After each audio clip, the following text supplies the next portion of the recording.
hello everybody. Welcome to Versus. I believe it's episode 17 at this point, and we are continuing. We're not stopping. I would say we've struck the opposite of gold with Louisa Warren.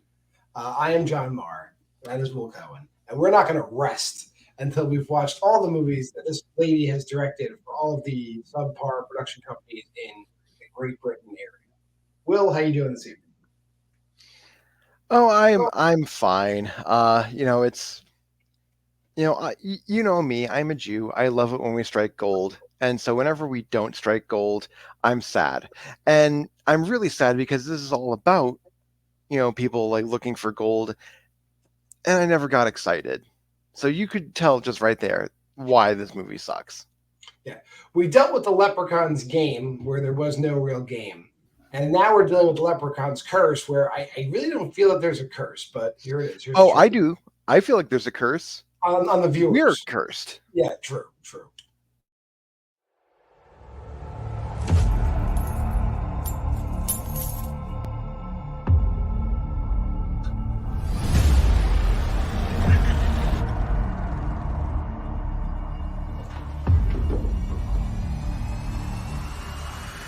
Is that gold?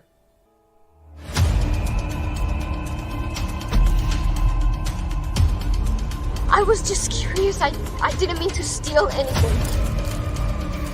You got what I want?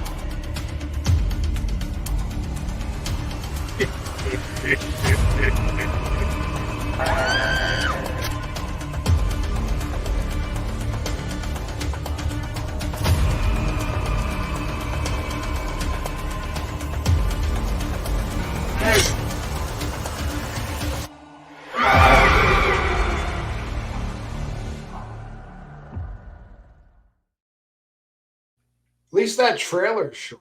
So yeah, we're doing the Leprechaun's Curse from 2021, another Louisa Warren joint. And I'm gonna say something, and Will feels he has a theory, but I'm gonna just say what I see, and then Will can try to explain it. So at the end of the Leprechaun's game, everyone but Misha, who is Louisa Warren's character, she is the one with the higher body mass index that you saw in the trailer. She is being closed in on by the leprechaun. She is screaming. She is actually in labor. Now that's how it ends, right? Now we start the Leprechaun's Curse, and the character that did not buy the gold off of Carl and Marshall in the first movie now has all of the gold. Don't know how he got it, but he got it. And Misha is a housekeeper / pool girl. Wow, it's beautiful. No shoes in the pool area. On this estate. And then all the characters kind of just come together. The guy who has the gold, his name is Stuart. Welcome to the Marigold Coin Goods Exchange. We exchange your gold into cold, hard cash. He gets killed in the cold open. I'm glad my gold gave you a life of luxury. And then all the character, I guess, is his half sister, and she has a bunch of friends, and they go to the house. Right? That's what happens here. Yeah. What's your theory? How did we get here? So here's my theory. It's thin, but so is the plot of most of these movies. So who gives a fuck? So what my theory is that the leprechaun saw an opportunity to steal a soul. That's all. That's his entire shtick. But he wants a pure soul. So he's like, okay, I will let your baby live, but you, as a punishment, have to work for this dude. That's my theory. I have it in my notes. Beyond, let's see. Beyond, Mishka is still alive because of course she is. Mishka being a creeper from next door.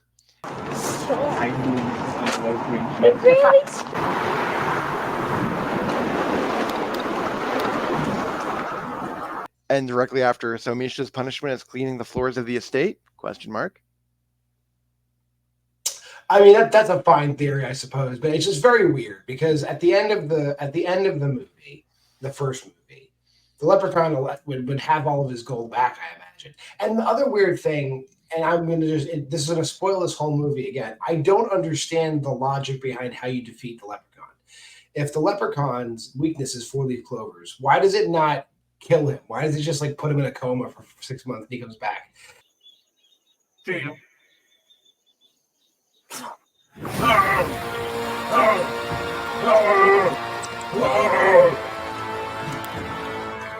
Foul witch.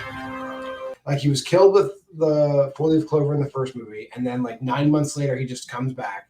And in this movie, he's again killed with the 4-leaf clover, and then he just randomly comes back. Like,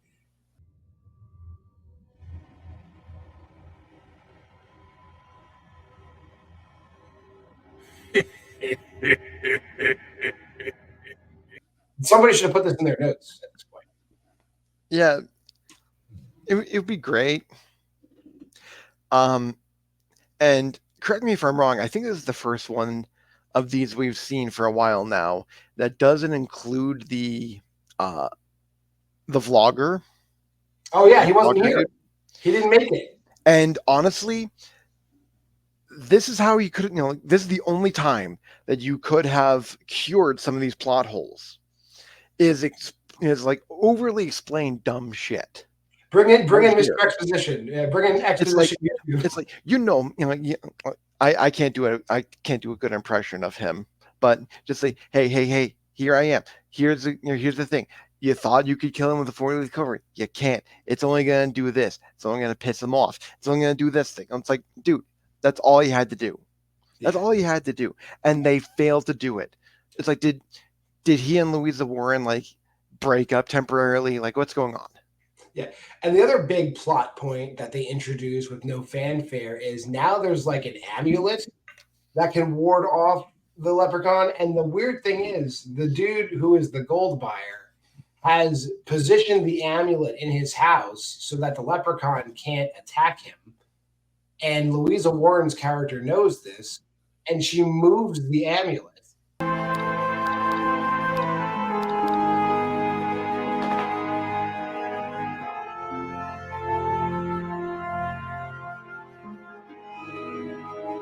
Therefore, setting all of this in motion, which is it's not even that she moves the amulet. She puts it in places where she can't get hurt by it, and then later on, like she moves it again or forgets to bring it in the car with her.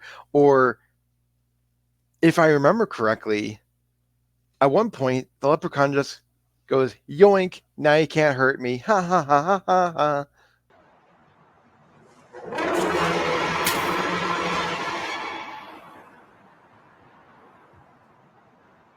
Chief.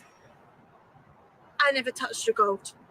It's like it's very inconsistent. Not that I was expecting consistency, but the level of inconsistency, even in these movies, it's bad. In the first movie, like at least the people that were getting killed were at least at arm's length from the gold. Like they in this movie, he's killing people that have no idea that there's gold around. Like he's just killing people that happen just to be in the vicinity of people that might know that there's gold. It's like, someone with the last name of Gold, you have to die. Yeah, pretty much. It's my kingdom for a semblance of a plot structure in this movie. It's just not there. But anyway, so we start with Stuart. He, for some reason, even though he doesn't know that Mishka has moved the amulet, knows that something's up. And he's running around. Like he's outrunning the leprechaun, then he's not outrunning the leprechaun. He has the gold. He puts the gold down. He's moving the gold around. It's very weird. Well, and then the leprechaun just drowns him in a pool.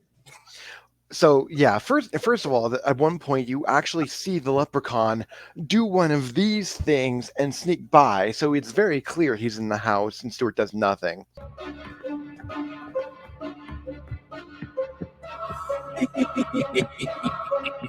Yeah. But then Stuart hides in a shower. There's changing stalls. Like there's a changing stalls. Yeah. Has 4 changing stalls.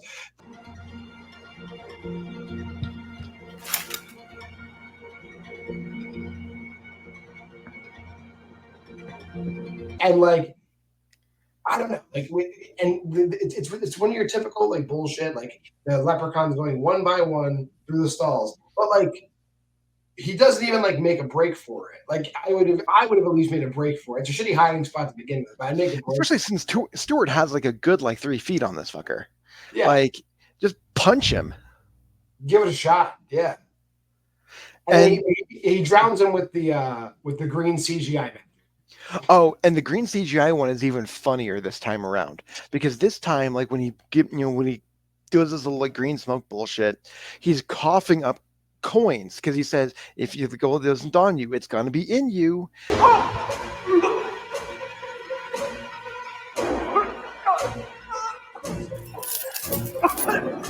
So it's so a lot.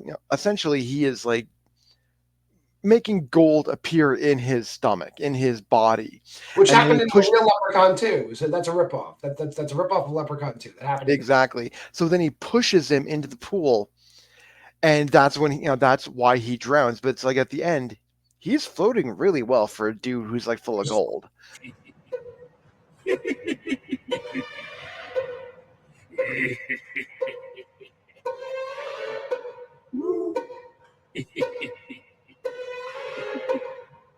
full of gold, exactly. And then it doesn't matter because the leprechaun he's won at that point. He's like, this doesn't make sense. Like, he's won. Like that guy had all the gold. Now you have all your gold back. You should go away. Well, here's where it gets really screwy. Because not only does he have all his gold, apparently he has the power to generate more gold out of nothing. And so therefore, if he has the ability to just generate gold out of thin air and create it, basically create a gold weight in somebody, what is his problem? Yeah, right? What is the problem here? Like he could just if he loses his gold, he can just make more gold. Right? It seems like he shouldn't even be a bad guy. Like he's better than Rumpelstiltskin. Rumpelstiltskin at least had to use hay. This dude doesn't even need that. So anyway, even though the leprechaun has all of his gold back, and there should no longer be a plot at this point, for some reason the guy has a half sister who is Sophia Lacey in this story. Is she Jane? Who is she? No, Jane's the girl. She's Tilly is the main character. And then somehow, even though the guy hated her and he didn't acknowledge her existence, somehow she becomes the heir of everything. And the leprechaun has not reclaimed his gold, even though he killed the person that had his gold. He has not reclaimed the gold because the gold is still just sitting in that house, like all over the house, actually. Which this is the kind of bullshit that we saw from the first one when like he killed a guy. He killed one of the people in the first film. There's a big stack of gold. He took like 3 pieces and walked away. Yeah. So he's known for leaving his shit everywhere. He's the worst. He's the absolute worst. So they all go to the house, and then the leprechaun just it becomes just like impractical jokers because he's putting like thumbtacks on the ground until he steps on it. Real patrol guys. And by the way, this is like the shittiest group of friends, by the way. Like one of her best friends is clearly just like her friend to get with her boyfriend. Stephen Staley again, Ben. He making sure to take his shirt off for the ladies.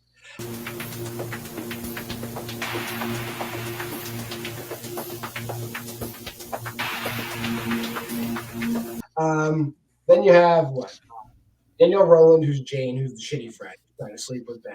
And then there's the other friend, Sadie, who I don't understand her deal. She's there too.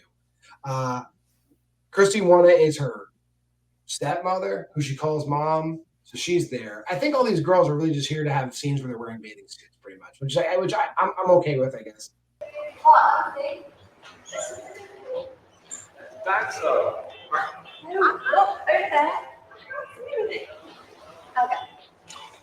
Okay. But it seems like that's really the only reason why they have this collection of women. Yeah, it's like, obviously, like most of these people have shown up in other Louisa Warren films, not even just Champ Dog or ITN films. These are specifically like the Louisa Warren usual suspects. Yeah, and so it's like it almost feels like it's like, hey, do you want to work? Do you want to work for Beer and Blow for the rest of your career? No, well, you were in this film of mine, so now you have to. So Yeah. it's like whenever she says, "Hey, I'm going to make another shitty film," they're obligated to show up. I feel sorry for these people, and it's not like they're giving any kind of like good performances either. Yeah. And so And like then even Louisa Warren herself is giving a piss poor performance, which is really bad. she's really awkward in this movie. So, but she's there, and now the baby she was pregnant with, at least they kept that continuity in the first movie, is there, even though it's literally just like a doll. You can tell it's a doll wrapped in a blanket, and they just make noise. Now she's kind of the reason why the guy Stewart gets killed. She has the amulet, which apparently is supposed to keep the leprechauns from hurting you. It doesn't. It does when it's convenient for the plot, and it doesn't when it's convenient for the plot. Because she has the amulet on her. The leprechaun comes up to the outside of the car, threatens to kill her and the kid. She has the amulet, but the leprechaun finds a way to kill her anyway. And the biggest thing, I mean, to be fair, she doesn't like. I don't remember her dying. She just screams and then she's disappeared, but the kid's there.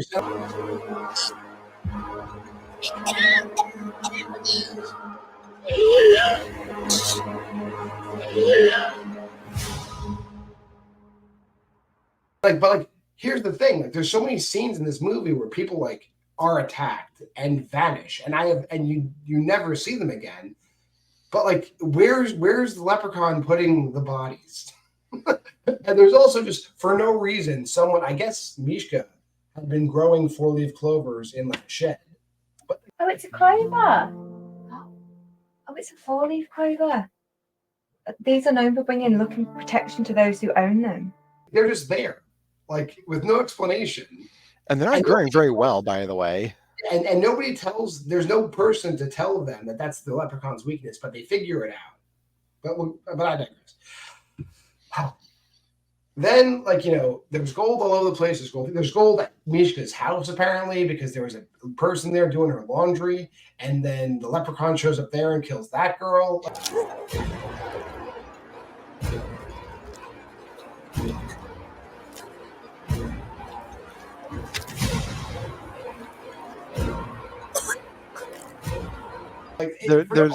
There's some at the bottom. There's I think 2 or 3 coins at the bottom of the pool.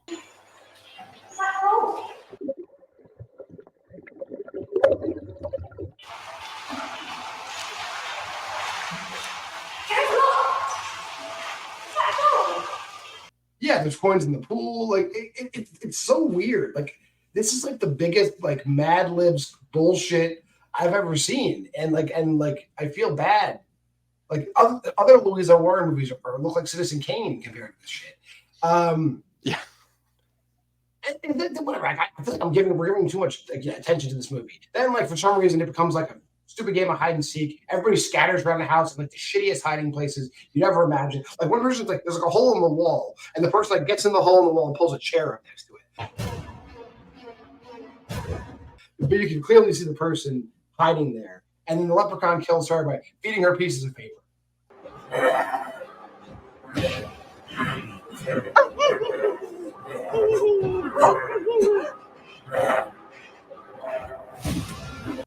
Yeah. And it's also weird that when the leprechaun is stalking everybody in the movie, he's taken Polaroids of all of them somehow. There's Polaroid pictures of the people. And he has a big red pen. Yeah, he has red pen. Shittily Xing their heads. The most weirdly resourceful leprechaun you'll ever see.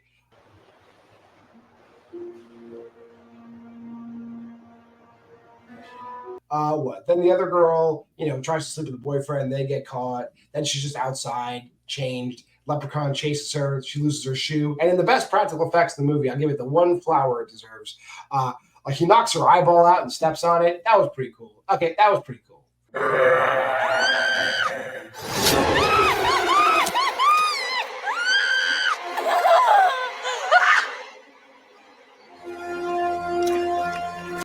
And then just drags her away. We never see her again.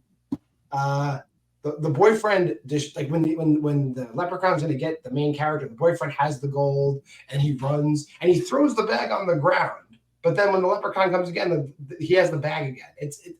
This movie hurts my head.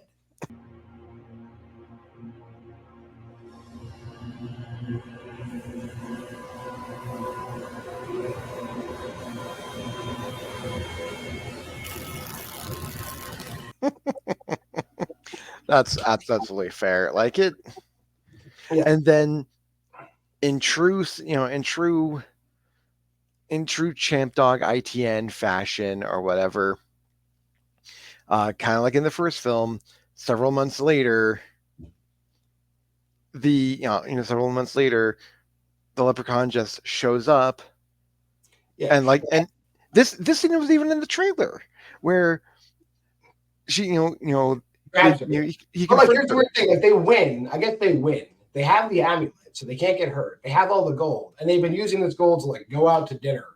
Yeah. Let's go out to dinner. They're going to, and then Christy Wonda's character Linda has a gold tooth. Like,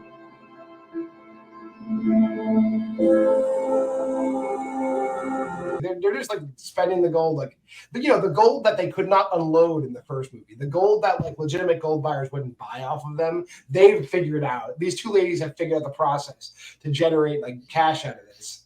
Whatever. Yeah, and then the leprechaun who was killed, melted like the Wicked Witch of the West, just shows up. Like nothing brings him back. He just shows up, walks out of the closet, kills Linda, I guess.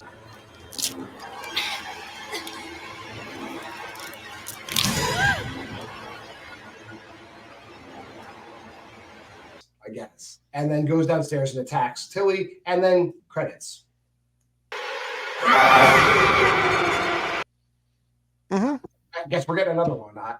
Please I hope not. It's been 3 years, so no, please don't. Just stop.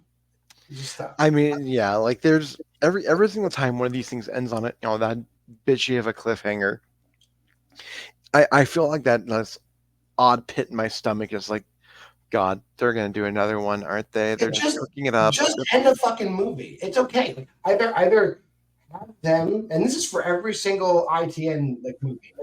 Either have them kill the bad guy, or have the bad guy kill everybody, and that's it. Like it's cool. Like have the bad guy run off in the sunset, or have the good guys win. Do one or the other. I don't need this wishy-washy. Like you're not making me want to come back. This isn't like Batman 66. It's like, oh, are they going to get out of this? They're lowering Batman and Robin in the acid. I better tune in next week. I don't care. Like I absolutely don't care at all. That being said, let's get some drinks.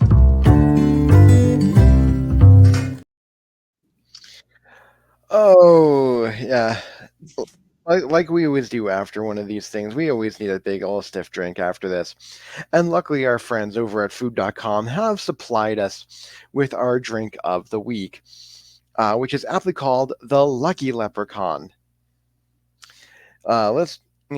This drink surprisingly doesn't have a lot of the typical Irish leaning liquors, which makes it interesting. But I still think this should get you very adequately fucked up. So you have one shot of Southern Comfort, always a standard. You have half a shot of Midori melon liquor because it has to be green. The other half of the shot is going to be an ounce of Malibu rum. So Southern Comfort and Malibu rum. That's an odd combination. You have it says 6 fluid ounces of pineapple juice. So that's going to be your base. And then a tropical drink. Was that now? It's a tropical drink. Oh, yeah. Yeah. And a dash of, I can never pronounce this, blue curacao? Blue curacao. Curacao, thank you.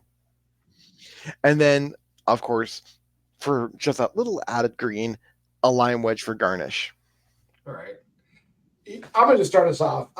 Just for the guys, take a drink whenever they've clearly just added the scene where a woman is either wearing a bathing suit, her bra is showing, or she's in some sort of tight clothing. Just a scene that's clearly just put there for the guys, and it's there for the guys. Take a drink. That happens a lot. Every single time, we see Mishka holding a baby in a pink blanket. Okay. And it happens to be a boy, by the way. Yeah. That is true too. Take a drink every time a character is just randomly wandering around the property, and you can't figure out what the hell the property actually looks like. Like every time you're confused by a shot of the property, take a drink. Every time it takes someone at least a minimum of 3 seconds to react when they should be reacting very quickly. Take a drink. Yeah, that happens a lot in these movies. And that'll do it for this week, thank goodness. I don't even know if we've decided what we're doing next week, but hey, let's take a look at Louisa's filmography and see what we've left out. You know what? She made a few Scarecrow movies. Let's go through these Scarecrow movies. Looks like the first one is, I like the first one. Either Bride of Scarecrow or, let's sort these by release date. Earliest first. Which one comes first? Bride of Scarecrow. We're going to watch Bride of Scarecrow. And then in 2 weeks, we'll do Curse of the Scarecrow. I mean, she does leprechauns, she does demonic plastic surgeons, she does tooth fairies. Let's see how she handles Scarecrow. Well, you all right? You good game for that? Why not? All right. Well, until next time, like, comment, subscribe, and share. Go to the Facebook group, Why We Love Horror. See me on TikTok at WWL Horror. And every week, it's the same thing. Monday, you're watching it. Wednesday, special editions. Thursday, Why We Love Horror. And Friday, Why We Love Horror Trivia. Thanks for stopping by. We appreciate you.